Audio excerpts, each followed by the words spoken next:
Hi, I'm Ollie Jelly here for NatureTTL.com, and I'm going to teach you how to take better drone photos.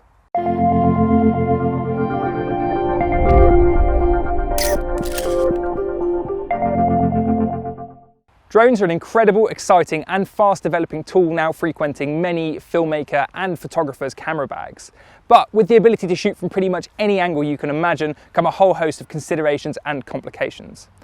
I'm going to talk you through a number of tips to hopefully help you get the best out of your drone photography, whether you're a beginner just looking at getting your first drone or someone more advanced looking to squeeze out the last few bits to take some truly exceptional photos.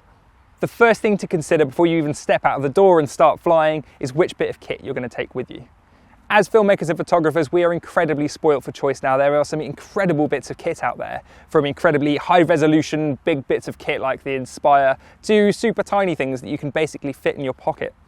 This is my choice. It's the Mavic Pro, and I love it because it's about halfway.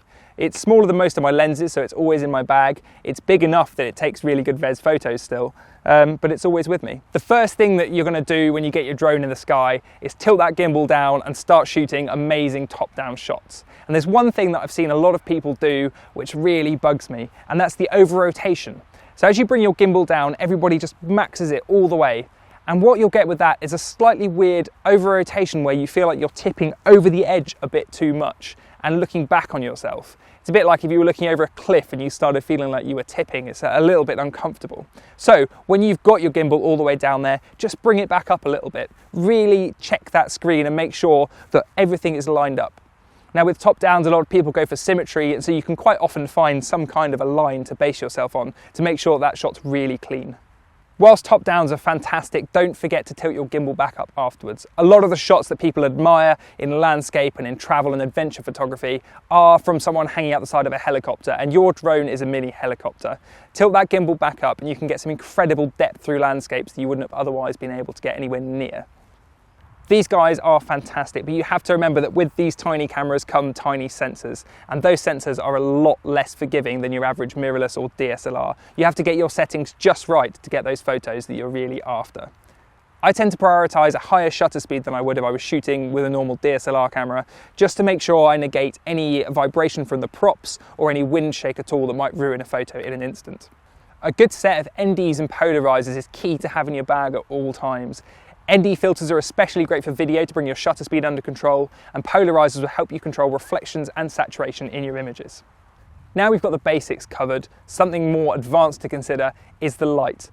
The direction of light and the time of day you're shooting both make massive impact on the images you'll get. Now, as with many aspects of photography and filmmaking, golden hour is the one to aim for. Not only do you get beautiful contrast, but from up high with a drone, long shadows can really reveal shapes in the landscape that you hadn't seen before.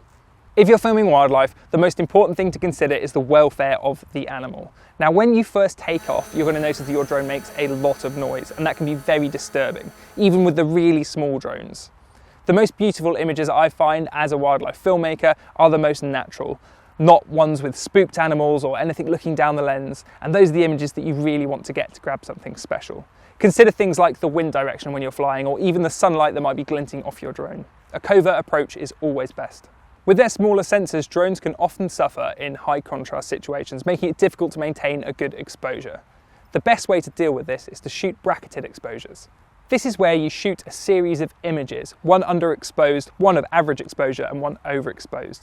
We can bring these together in post to maintain all the information that we want in the highlights and the shadows of the image. Shooting panoramic photos is a great way to not only increase the resolution of your final images, but also to capture a wider perspective of your scene.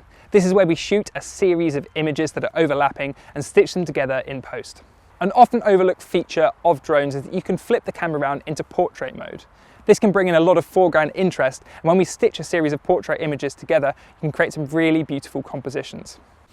So now we're back at the laptop. I've got everything backed up and imported into Lightroom. The first thing I'm going to quickly do before we start stitching things together is just apply correction to these images. In the Develop tab under Lens Corrections, I'm just going to click Enable Profile Correction and Remove Chromatic Aberration. Lightroom does a really great job. It has profiles for these lenses and will just straighten up your image and make it nice and clean. Now, when it comes to the stitching itself, it's incredibly simple. We're just going to hold down Shift, select all three of the images that we've taken here, or more if you've taken more of them. Right click, go down to Photo Merge and Panorama. It's going to create a preview for you and give you a few little options here that you can change. I'm just going to click Merge at the bottom there, and it's going to work away and build my panorama for me. So this is the original quick shot I took of the group of trees up on the downs in landscape, so the drone with the camera in its normal landscape orientation.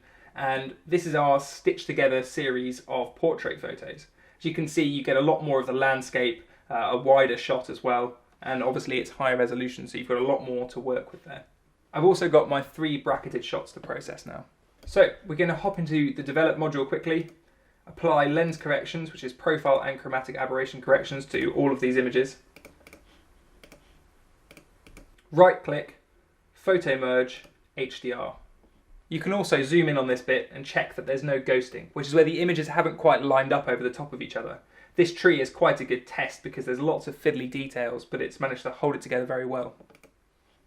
If it hasn't lined up very well, you have deghosting controls on here. So I've got none at the moment because it held together still. You have low, medium and high. So if you're having problems with it not quite looking sharp, have a go on those and see if they help you out. Now I'm happy with that, I'm just going to click merge at the bottom and it will composite my image together.